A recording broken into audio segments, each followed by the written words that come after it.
Hello everyone. Last class के अंदर हमने ऑलमोस्ट सारी थ्योरी अपनी कवर कर ली थी। एंजियोस्पर्म्स के ऑरिजिन एंड एवोल्यूशन को हम पढ़ रहे थे, जिसमें हमने 7 थ्योरीज को कवर किया था। तो एक बार हम उन थ्योरीज को रिकॉल करते हुए आगे बढ़ेंगे। आज हमें मोनोफाइलेटिक एंड पॉलीफाइलेटिक ऑरिजिन देखना है एंजियोस्पर्म्स का। तो एक बार हम रिकॉल कर लेते हैं। हमने पढ़ा था एंजियोस्पर्म्स का ओरिजिन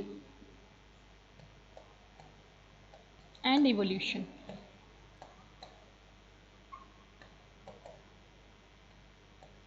जिसके अंदर हमने देखा था कि एंजियोस्पर्म्स का जो ओरिजिन है वो जुरासिक पीरियड में मीसोजोइक एरा में हुआ है।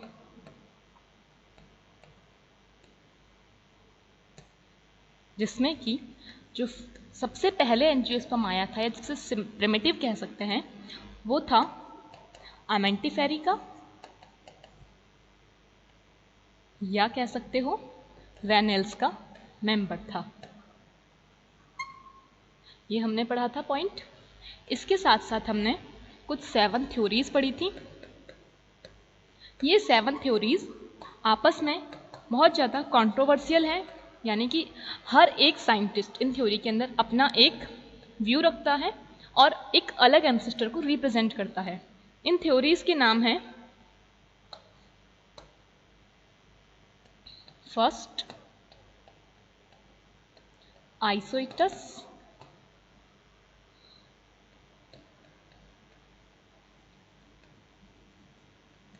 Monocotyledon theory,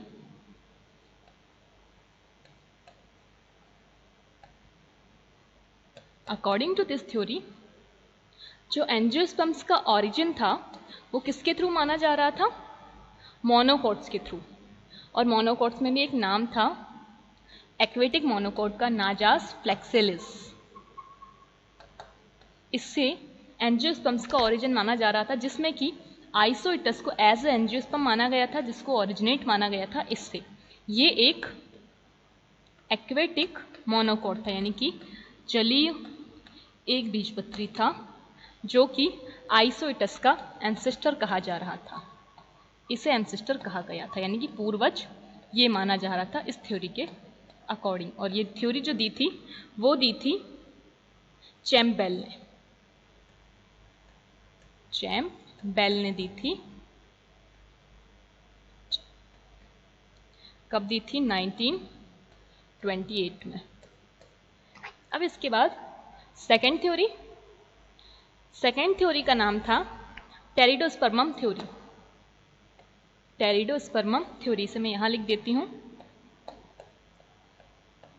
टेरिडोस्पर्मम theory. इस थ्योरी के अकॉर्डिंग जो ओरिजिन है एंजियोस्पर्म्स का वो टेरिडोफाइट्स को माना जा रहा है। सीड फन को माना जाता है एंसेस्टर पूर्वज। सीड फंस को कहा गया क्यों? क्योंकि इनके बहुत सारे कैरेक्टर, जैसे कि इनके अंदर भी वेसल्स नहीं मिलती थी, और एंजियोस्पर्म्स के भी जो प्रिमिटिव एंजियोस्पर्म्स हैं उनके अंदर भी नहीं मिलती थी, वैसे ही इनकी जो संवहन ऊतक की संरचना थी, यानी कि वेस्कुलर हिस्टोलॉजी थी, वो मैच करती थी एंजियोस्पर्म्स के वेस्कुलर हिस्टोलॉजी से, यानी प्रिमिटिव वालों की। तो इस थ्योरी में एंसेस्टर इन्हें माना जा रहा था। और ये जो थ्योरी दी थी वो दी थी थॉमस ने,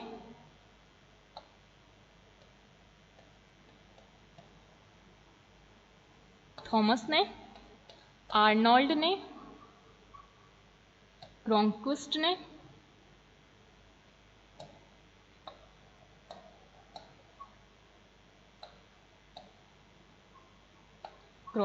ने, and last one is Andrew. इन्होंने मिलकर ये थ्योरी दी थी।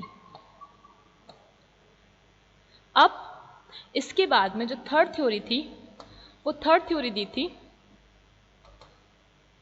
यहां लिख देती हूं, थर्ड थ्योरी दी गई caytonialean theory. Caytonialean theory. According to this theory origin caytoniales से है, कैटोनियल्स से है, यानी कि ये इसके एंसेस्टर हैं। और कैटोनियल्स क्या था? कैटोनियल्स एक फॉसिल जिम्नोस्पर्म था, यानी कि ऐसा जिम्नोस्पर्म जो कि अब नहीं है, जिसके सिर्फ फॉसिल्स मिलते हैं, जिसके जीवाश्म मिलते हैं, और ये एंसेस्टर माना जा रहा था एंजियोस्पर्म्स का। ये थ्योरी दी थी जिसका नाम जिन्होंने दी थी उनका नाम है, एक तो ये वाले ही थॉमस, दूसरे इन्होंने तो ये थ्योरी दी थी, जो ये थॉमस थे उन्होंने ये थ्योरी दी थी, और फिर स्टेबिन्स आए, स्टेबिन्स इन्होंने ये थ्योरी सपोर्ट की। अब फोर्थ थ्योरी देखते हैं। फोर्थ थ्योरी दी गई है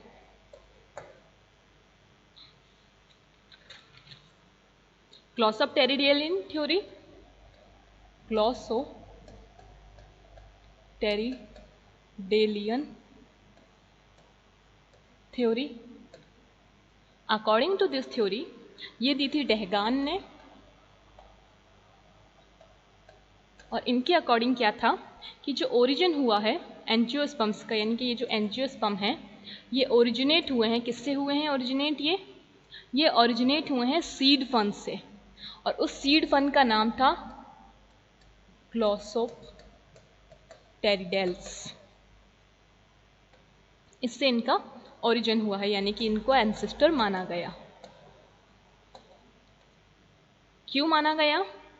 क्योंकि दोनों में मेगास्पोरोफिल, इनकी मेगास्पोरोफिल गुरु बीजाणुपर्ण और इनकी लीफ सेम थी, तो इन्हें एंसेस्टर माना गया। इसके बाद में सिक्स थ्योरी थी। अब सिक्स थ्योरी मैं इसे इरेज कर देती हूँ, बाकी थ्योरीज को, इन वाली को।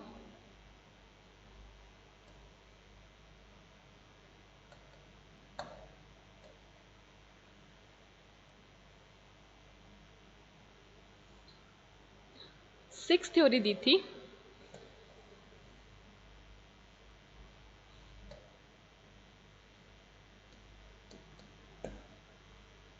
बेनेडिक्टेलियन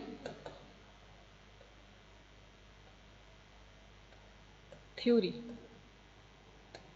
अकॉर्डिंग टू बेनेडिक्टेलियन थ्योरी जो ओरिजिन है वो माना जाता है इनके थ्रू, यानी कि एक मेंबर है इसका साइके डिओडी, ये ठीक है, जो कि क्या है? एक जिम्नो है, ये एक जिम्नो है। इस जिम्नो से एंजियो का ओरिजिन माना गया, यानी कि ये इनको एंसेस्टर माना गया, पूर्वज इन्हें कहा गया एंजियोस्पर्म्स का इसके अंदर, जिसमें इन्होंने एक एग्जाम्पल दिया कि जो एंजियोस्पर्म है जिसका नाम है मैग्नोलिया, वो सिमिलैरिटी शो करता है इससे, जिसमें कि कह सकते हो कि दोनों ही बाइसेक्चुअल हैं, दोनों के पास नॉन एंडोस्पर्मिक सीड्स मिलते हैं, कुछ करेक्टर थे वो ये थे। ये जो थ्योरी दी थी वो दी थी सेपोर्टा एंड मेरियन ने, और आर्बन एंड पार्किन ने 1907 में, और ये दी थी सपोर्टा एंड मैरियन ने। अब सिक्स थ्योरी की बात करते हैं। चलिए इस कलर से लिख लेते हैं। सिक्स थ्योरी दी गई थी कॉनिफेरल्स अमेंटिफेरी थ्योरी, कॉनिफेरल्स अमेंटिफेरी थ्योरी। ये तो काफ़ी इजी थ्योरी है, नाम से ही पता चल रहा है कि जो ओरिजिन है, इसे मैं रफ कर देती हूँ पहले वाले को, कि जो ओरिजिन है वो कहाँ से माना गया? कॉनिफेरल से, कि ओरिजिन कॉनिफेरल से माना गया। और अमेंटिफेरी क्या था एक प्रिमिटिव एंजियोस्पर्म है जो कि जुरासिक पीरियड में इवॉल्व हुआ था। यहाँ तक क्लियर हुआ। और ये जो थ्योरी दी थी, ये थ्योरी दी थी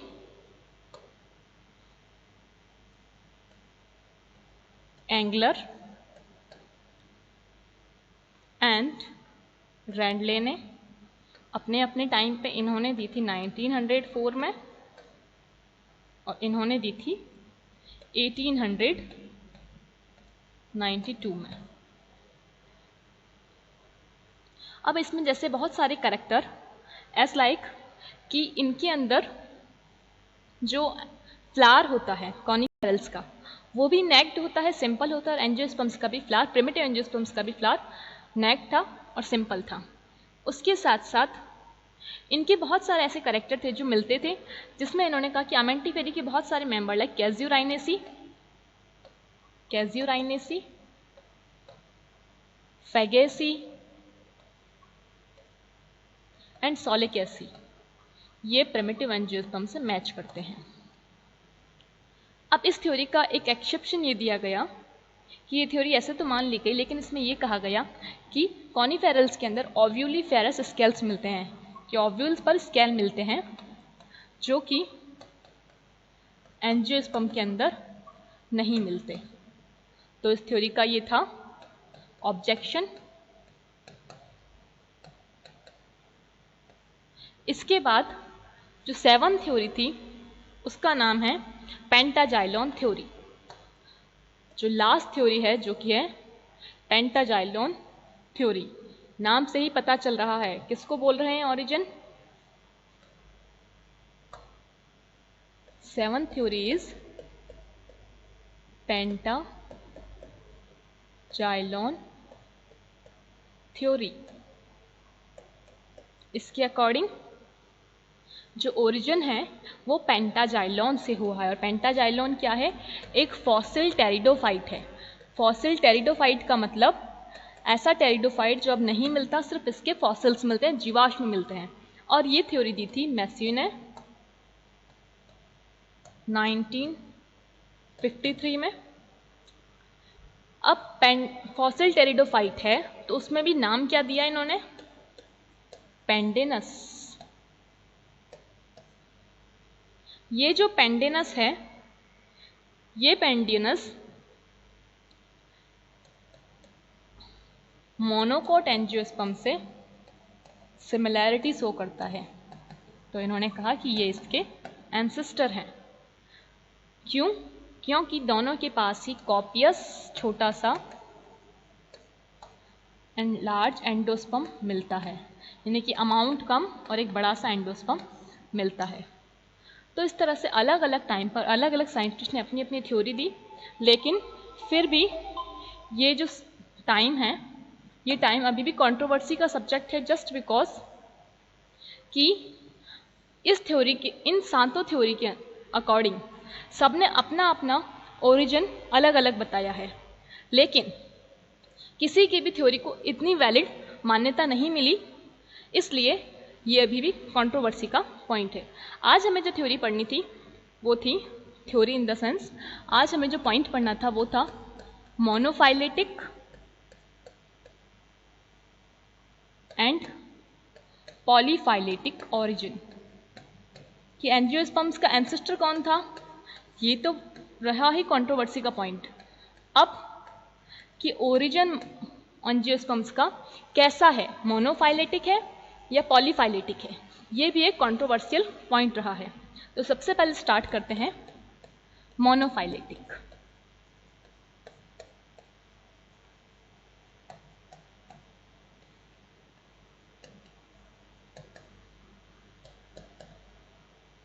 मोनोफाइलेटिक ओरिजिन के अकॉर्डिंग ये जो सबसे पहले दी थी, उन साइंटिस्ट का नाम देख लेते हैं। इन साइंटिस्ट का नाम है फगेरी, 1890 में, डेलग्रेन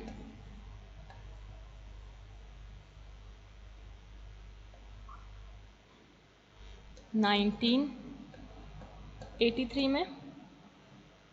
इन दोनों ने कहा कि जो एंजियोस्पर्म्स का ओरिजिन है वो मोनोफाइलेटिक है। मोनोफाइलेटिक का मतलब क्या होता है?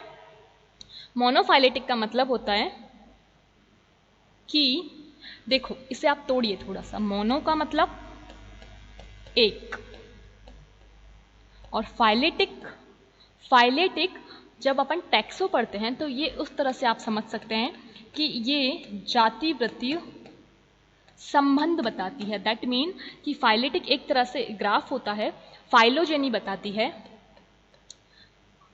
इस फाइलोजेनी के थ्रू हम ये पता करते हैं कि किसी भी प्लांट का या एनिमल का एंसेस्टर कौन है।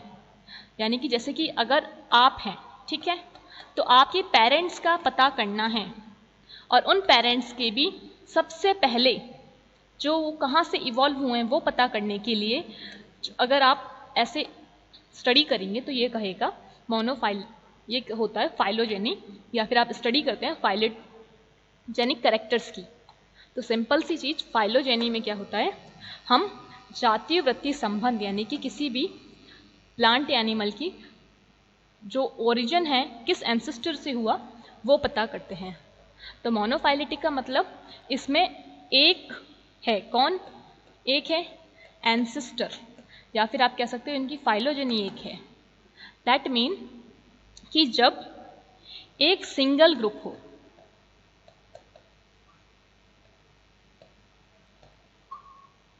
जब एक सिंगल ग्रुप से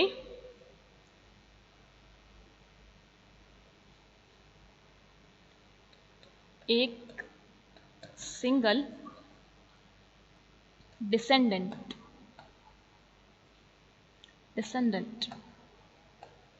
से आप कह सकते हैं एक तरह से संतान, या फिर जो उनके जैसे एक होते हैं पूर्वज जिससे आप एंसेस्टर कहते हैं, और इनसे जो इवॉल्व हुए, इन्होंने जिसको जन्म दिया या इनसे जो आए हैं उन्हें कहेंगे डिसेंडेंट, इनकी संतानें। तो जब एक एंसेस्टर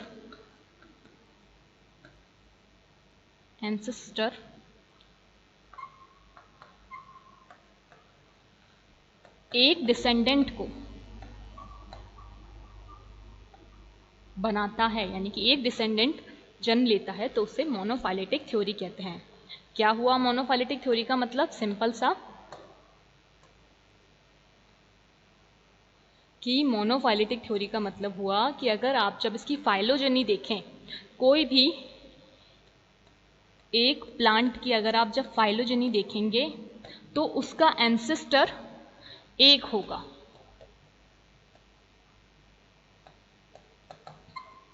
जैसे एक एग्जाम्पल की फॉर्म में, ये ट्रू एग्जाम्पल नहीं है, मैं सिर्फ समझाने के लिए बता रही हूं कि जैसे कि मान लीजिए कि मैंगो है, ठीक है, ये क्या है? डिसेंडेंट। अब इसका ओरिजिन पता करना है, तो इससे पहले जो जिन्होंने इसको जन्म दिया होगा वो कोई एक प्लांट था, उस प्लांट ने अपने अंदर चेंज किए और क्या बनाया? मैंगो का ट्री। लेकिन वहीं दूसरा प्लांट था, उसने अपने अंदर चेंज किए, तो एक तो उसने बना दिया बनाना और एक बना दिया गावा, ठीक है, अमरूद। तो दैट मीन कि जब एक प्लांट का एक एंसेस्टर हो, या फिर कह सकते हो एक एंसेस्टर से एक ही टाइप का ग्रुप इवॉल्व हो, single type group evolve from a one ancestor, जब एक टाइप का ही एंसेस्टर से एक ही ग्रुप इवॉल्व हो तो उसे मोनोफाइलेटिक थ्योरी कहा जाता है। यहां तक क्लियर हुआ? अब जो सेकंड थ्योरी है वो है पॉलीफाइलेटिक थ्योरी, तो इसे मैं यहां समझा देती हूं। ये थी फर्स्ट, अब हम सेकंड की बात करते हैं जो है पॉलीफाइलेटिक। देखो नाम से पता चल रहा है, वहां पे था मोनो, मतलब कौन था ओरिजिन? एक एंसेस्टर था। यहाँ पर नाम आ रहा है पॉली। पॉली का मतलब क्या होगा कि जो ओरिजिन है वो more than one type of ancestor से हुआ है। तो पॉलीफाइलेटिक थ्योरी को दिया था जिनका नाम है ईम्स 1961 में। सेकंड है क्रॉन्क्विस्ट है।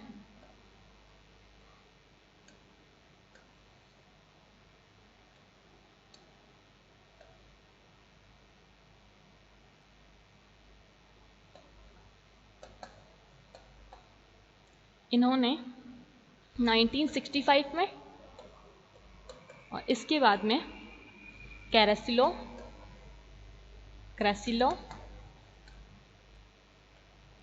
इन्होंने 1977 में, और ये जो तीनों हैं इन तीनों ने मिलके जो एंजियोस्पर्म्स का ओरिजिन है वो बताया है पॉलीफाइलेटिक। एंजियोस्पर्म्स का ओरिजिन पॉलीफाइलेटिक का क्या मतलब है? जैसा कि मोनोफाइलेटिक का क्या मतलब था, सिंगल एंसेस्टर हो, एक ही एंसेस्टर से कहें कि इससे ओरिजिनेट हुए हैं तो उसे मोनोफाइलेटिक कहेंगे। और अगर ओरिजिन इनका डिफरेंट टाइप से हो, यानी कि जो ओरिजिन है एंजियोस्पर्म्स का वो पॉली यानी बहुत सारे, मैं नहीं कह सकते हो पॉली को।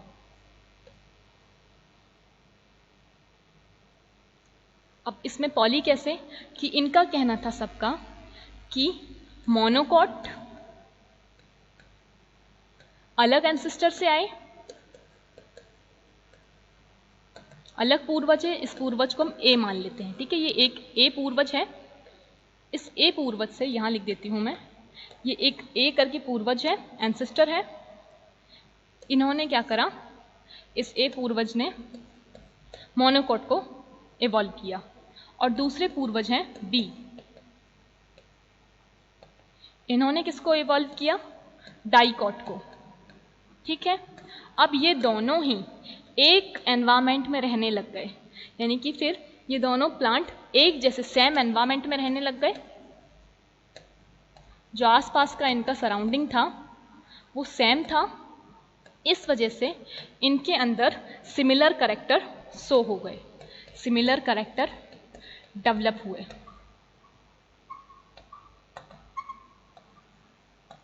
और जब दो अलग अलग प्लांट एक टाइप के एनवायरमेंट में रह के सिमिलर कैरेक्टर को डेवलप करते हैं तो इस टाइप के इवोल्यूशन को बोलते हैं कन्वर्जेंट इवोल्यूशन।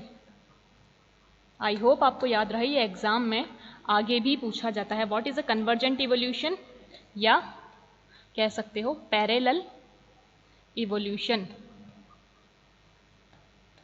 पैरेलल का मतलब समान, कि ये भी अलग से इवॉल्व हुए, ये अलग से इवॉल्व हुए, दोनों साथ में रहे, क्योंकि वहाँ एनवायरनमेंट की कंडीशन ऐसी थी। मान लेते हैं कि वहाँ पे एनवायरनमेंट में टेम्परेचर ज़्यादा था, ऑक्सीजन ऑप्टिमम थी, कार्बन अमाउंट हाई था, एंड रेनफॉल एक एवरेज थी। तो इस तरह से ये सारी कंडीशन ने दोनों ही प्लांट में अडेप्टेशन करे और इसलिए इनमें सिमिलर कैरेक्टर डेवलप हो गए। तो इसलिए इनको कहा जाता है कि जो एंजियोस्पर्म्स हैं, इन तीनों ने कहा कि वो अलग अलग एंसेस्टर से इवॉल्व हुए हैं और सेम एनवायरनमेंट में रहने के कारण उनके अंदर सिमिलर कैरेक्टर डेवलप हो गए। तो ये पॉलीफाइलेटिक थ्योरी ये कहती है। मोनोफाइलेटिक ने क्या कहा था, अकॉर्डिंग टू मोनोफाइलेटिक कि जो एंसेस्टर है वो एक ही था, एंसेस्टर एक ही था जिसने एक सिंगल ग्रुप को फॉर्मेशन कर दिया,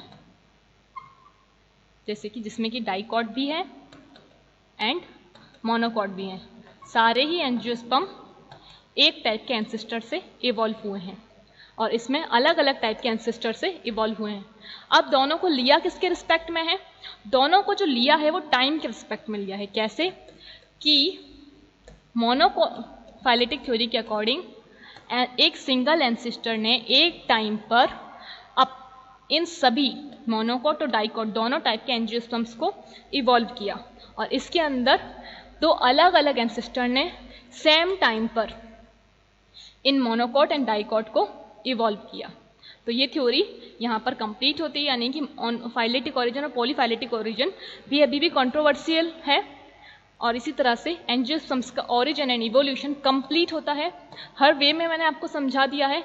अगर आपको अभी भी डाउट हो तो आप मुझसे पूछ सकते हैं और इसे अच्छे से कर लीजिएगा, क्योंकि ये काफ़ी कंसेप्चुअल है और अच्छा पॉइंट है पढ़ने के लिए। चलिए, अगर डाउट हो तो पूछ